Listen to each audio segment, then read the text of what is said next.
John will return to talk about ecology and the wilderness after this. Yeah, through your 2 TV specials, Rocky Mountain High and The Eagle and the Hawk, as well as your songs itself, you've become well established as one of the unofficial spokesmen of ecology in this country.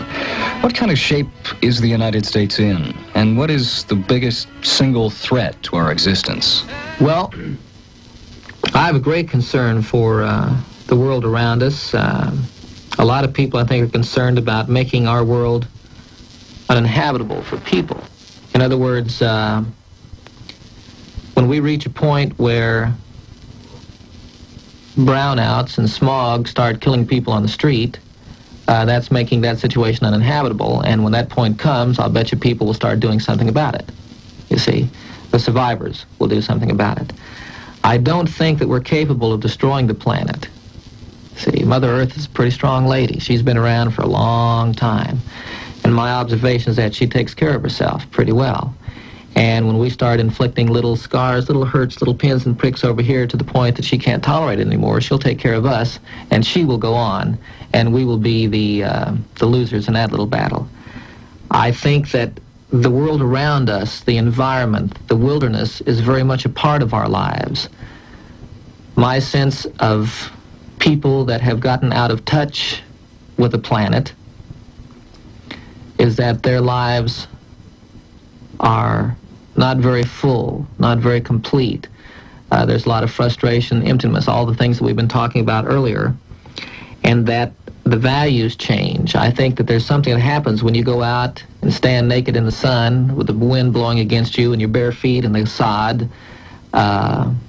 There's some things that happen that are more than physical and more than mental, because it's a very spiritual experience for me. When I get away from the mountains for a period of time, there are a whole lot of little tiny things that go on. It seems to me life gets to be a little bit more of a problem. Some things are difficult to handle, and I have a very great need to get back out there in those mountains, man, clear my head out and get straight about life again. And I think that is the truth about that, at least in my experience.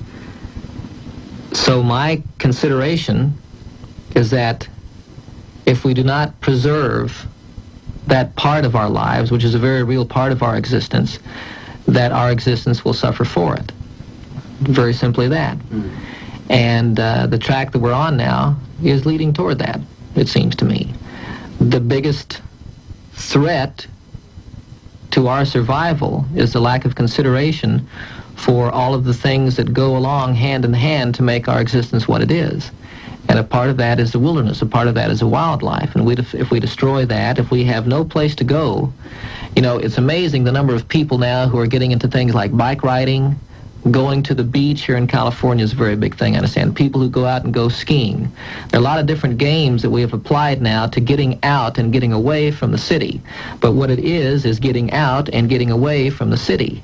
And getting out on that beach and listening to the surf and swimming in that water and lying beneath the sun and letting your whole body breathe is the same thing as being up on that mountain and going down the mountain by yourself with your heart just screaming and the air whistling past your ears and the quiet and the solitude and just the shh of the skis around you, and feeling the power and the majesty of those mountains, how long they've been there and what they are.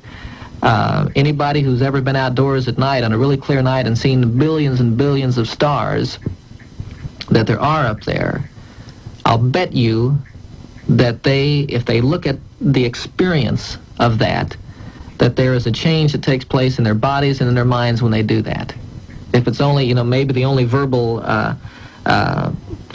output of that is wow or far out or whatever it is you say, but something happens. And if people would look at that and experience it, they might find some real value in it for themselves. And if we lose that opportunity or lose that aspect of our living, I think we'll suffer for it and we'll be in great danger. I see so many people in the mountains, man, out hiking around, or when I'm riding my bike through someplace just to get out once in a while. Every day, it seems like when I'm home, I'll go out in the mountains for an hour or whatever. And I'll run into somebody and be recognized. And it's really a nice, beautiful, mellow thing when it's out there, a little bit different sometimes than when it's at a concert or on the street in town or something. and they'll say, man, I see what you were talking about, you know, and they're just laughing all over, and there's an aliveness in their faces, and I know, it seems to me, man, that they're getting what's there. And it has nothing to do with me or what I said or what I communicated to them. They've gone out there and they've experienced it themselves and found a value in it.